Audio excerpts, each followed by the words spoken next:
Oh.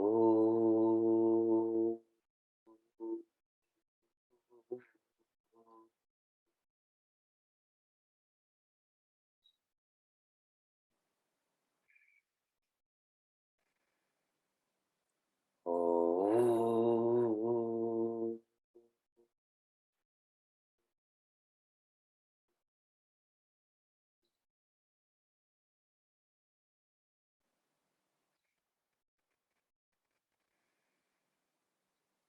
Oh.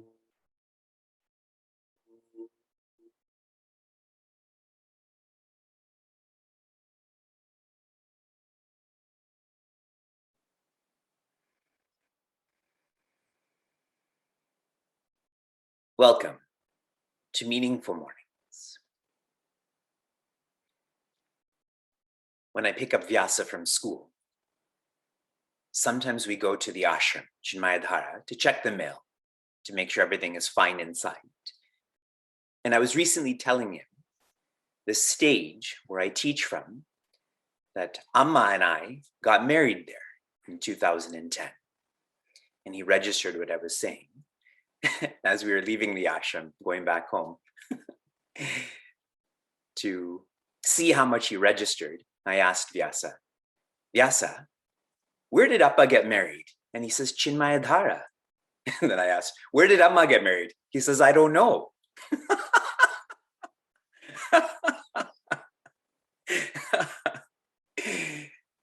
He's unable to connect those dots of what marriage means, right? Obviously, he's 4 years old. Some of us are 40 and 50, and we still don't know how these dots connect. For us, if we reflect on all of the hardships that we've gone through in our lives, are going through, they appear like dots and they don't make sense. When we are in a community that focuses on meaning, then these dots have lines that connect them. And the more lines there are, the more we see the big picture, right? Just like a child connecting dots to see a dog or a cat. When we can see the big picture, matters are less hard then. We come to internalize that all that is happening to us is happening for our own evolution. Shri Krishna is a master teacher. And within his own teaching, he is engaged in a constant clarification. I'm trying to point this out to you. And the reason for this, the more clarity there is, the more conviction there will be. And the more conviction there will be, the more confidence there will be. Prince Arjuna has lost his confidence. How does one build that back up? With clarity. In verse 45, Shri Krishna taught us that we should be immersed in sattva. This is not a new message to many of us. How? How can we be immersed in sattva? Verses 47 to 50 are practical ways to be immersed in sattva. Focus on what you can control. That's how to be more sattvic. He's clarifying his own teachings. In verse 46, Shri Krishna shares, one still has to go beyond sattva too. That's still a guna or limit. In verses 51 to 53, he's clarifying that. What would be one's experience if they go beyond all limits? We covered 51 yesterday. We're moving on to 52. 51, 52, 53 have overlapping thoughts, so there's not a need for more review. Yada te moha kalilam buddhir vyatitarishyati tada gantasi nirvedam shrotavyasya shrutasya cha. the first quarter. Yada, whenever there's a yada, there will be a tada, which is like a if-then statement. Yada te is referring to Prince Arjuna. Te means tu. When someone says tu to you in Hindi, it's jarring. So that's what he's trying to share. Moha kalilam. In English, the mire of delusion, or this trap of confusion. This is a flow of thought, the idea being when you go beyond this. Sharing some more insights into moha. If there's confusion, what comes next? Bhaya, or fear. Many of us may not relate to fear, but different versions of fear are worry and anxiety. We can definitely relate to that. And where there's fear, what comes next? Shoka, or sorrow. What's fascinating about moha, Prince Arjuna's moha is very much about death. He's going to die. Others are going to die. Shri Krishna has taught that you're not born. Others are not born either. Where is the possibility of death? And if you reflect on this very deeply, if you're not born, why do you need births to be free? Isn't that a conditioning of ours? That I'll be happy tomorrow, I'll be happy in the next lifetime? What confusion. I'm not born as in my nature, yet I have to be born to be enlightened. That's the depth of this confusion and why clarification is needed. Buddhihi vyatitarishyati.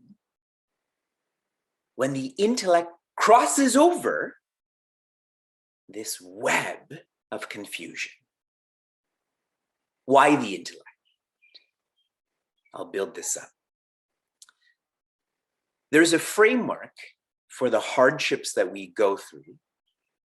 At the body level, these hardships are called vyadhi. Vyadhi, that is physical hardships, like indigestion, heart disease, decaying and dying. At the mental level, it's called adhi. That is a mental illness, whether one calls it stress, worry, anxiety. We go through these hardships. At the intellectual level, it is upadhi. Upadhi means an equipment. The ego first expresses in the intellect. And what does the ego make us feel? That we are just an equipment. And we go about living in such a limited way. So how does one cross over these hardships physically, mentally, intellectually? Are you flowing with these words? If there's vyadhi and adhi and upadhi, then what do we need? It's Sunday, we're not supposed to have meaningful mornings. Samadhi. Samadhi, which means to contemplate, and specifically, sam means well. A means place, and dhi means the intellect. Samadhi is when the intellect pushes back against the ego and is placed in the spirit. That is when I start to feel I'm not the equipment, but rather I'm the presence. Then all of the hardships of the intellect and mind and body stay with them. You see this coat that's apparently clean, apparently. when it drowns in that washing machine, nothing happens to me because this is an equipment. I am the presence in this example. Tada gandasi nirvedam, gandasi nirvedam. Yada, if one is able to be free from the web of confusion with the intellect going past the ego, then what happens? One goes to nirvedam, has many meanings. For the sake of simplicity, the word used is indifference, or they go to infinity. Reflect lots on this. We are so habituated to going. At 8 a.m., you go somewhere else. You go to your kitchen, or you go outside, or you go upstairs. Here, the word gandasi is not a going, but rather a knowing with a K. Remember, we began Bhagavad Gita's philosophy with knowing vastness, knowing change, knowing responsibility. Why knowing? You can't ever separate yourself from infinity. It's not scientifically, mathematically, philosophically possible. How can there be any separation in infinity? Do you all logically, intellectually agree with me? There can't be two infinities. Then how come this is not my experience? Because I'm ignoring infinity. It's like in this home, if there's a remote control to a TV, not that we have a TV, so we don't have a remote control, but I was referencing this with our grade 6 class recently, that if you don't know you have a remote control, then you have to get up and you have to press the button on the TV to change the channel, and they all look so miserable. And all you have to do is know where that remote control is. You already have it, but you have to know it to benefit by it, correct? So here, gandasi is not going to infinity, but rather it is remembering you are infinity. We're ignoring it now. We have to remember it. Why the word indifference is used, nirvedam. The implication of this, indifference is synonymous in philosophy to no differences. That's Advaita or oneness, correct?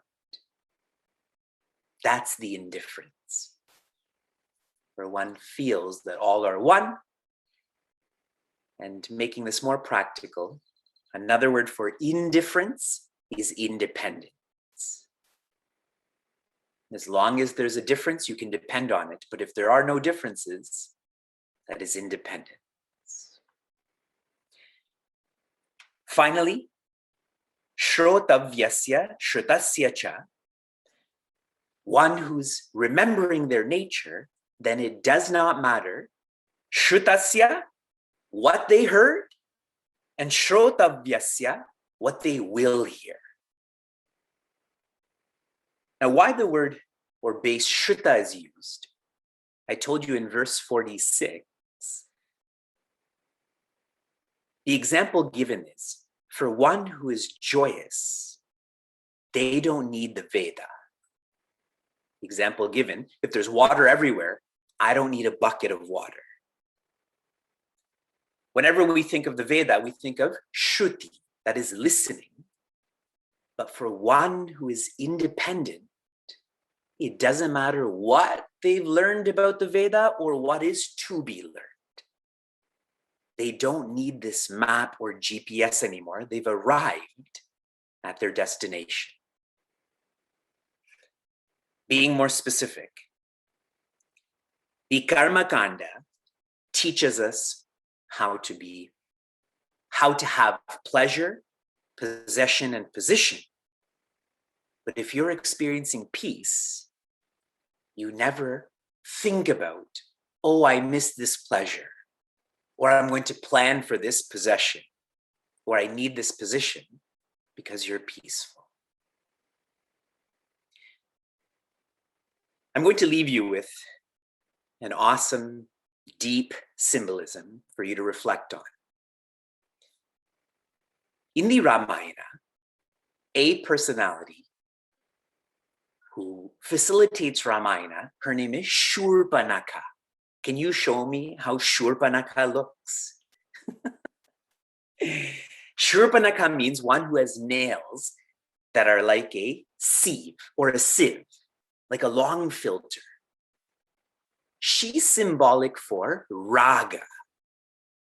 Raga means one who's dependent.